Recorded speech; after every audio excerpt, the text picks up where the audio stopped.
The Coalition for Quality Public Education, or C4QPE, a not-for-profit based in Naples, Florida, remains committed to protecting and fostering quality public education in the Collier County Public Schools. 5 candidates for Collier County School Board appeared at a May 18 public forum.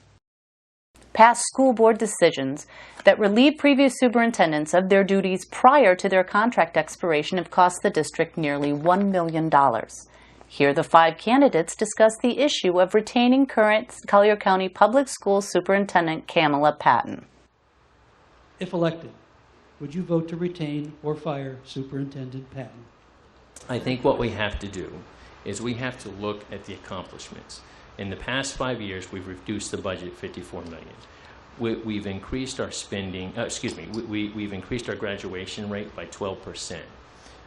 Furthermore, we've started the entrepreneurship program, which I think folds right into the last question, Lorenzo Walker Technical College. As a business owner, to have somebody come in and work for me that understands how a business works and how a business operates is vital, because it makes them a better employee, it makes them a better person for commerce in our community.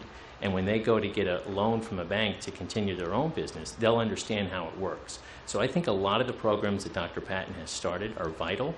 I think we need to keep those programs going. She's working with Champions of Learning and several other groups like the Chamber of Commerce to bring all children working together. There's 5 groups. I attended the roundtable this past week, and it was awesome to see all the groups of people working for one common goal, and that's for all the children of Collier County. Not the ones that are just in school, but the ones that are going to be going into school, and I think that's vital. So I would keep Dr. Patton in play. Thank you very much. Lee Dixon.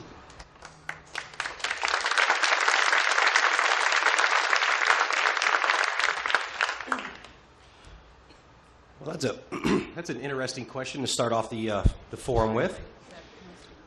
Well, the first thing that I would do is we have to update and change the evaluation model that's used for the superintendent. Right now, the evaluation model that is currently implemented measures things such as how many kids are taking tests versus how they're actually performing on the tests. So the first thing we have to do is update her evaluation model and to get a fair evaluation, because right now I don't believe that what we're getting is a fair evaluation of what she's performing. There are a lot of programs that she's brought in. I'm a huge fan of Project Unify with a special needs son. I know that project is going to middle schools next year, down from the high schools.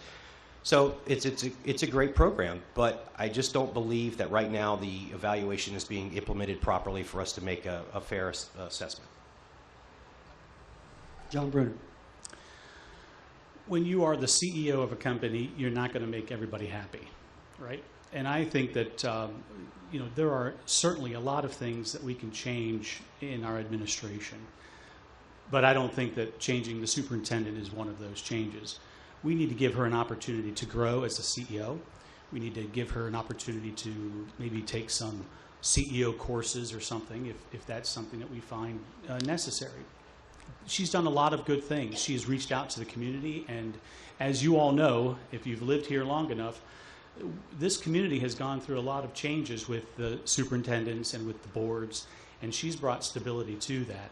I cannot say that I agree with everything that she's brought to the table, but that's okay. I don't have to agree with everybody in order to work together with Dr. Patton and the other board members.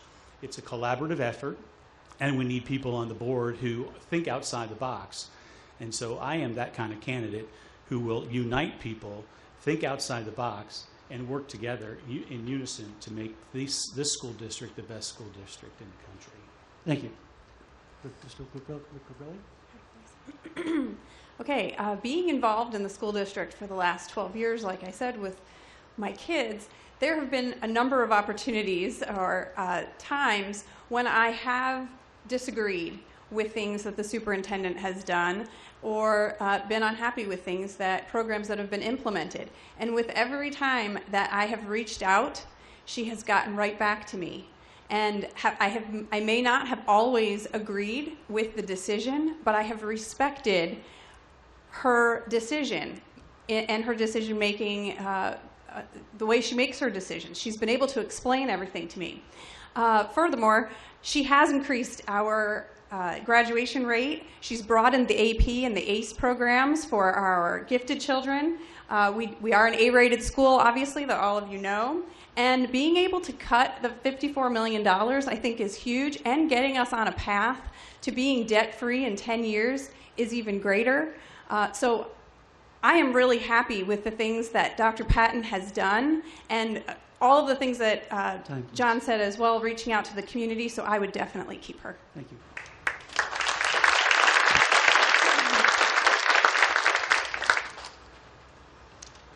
My answer to that question is no. I would not fire her if I was gained the school board seat. I think that she's done a lot of good things for Collier County and for our kids, but I would want a more comprehensive evaluation of her, so that we could make, you know, a really a good decision about what has to be done. I certainly would not. That would not be the first thing I would do when I got on the board. I think she's been valuable, as I said, to the community. She's done a lot of really good things. The STEM program is great. Robotics and all that she's brought into our schools is terrific. So I think you know, that a comprehensive evaluation to give us more detail of her performance is what I would recommend. Thank you. Thank you.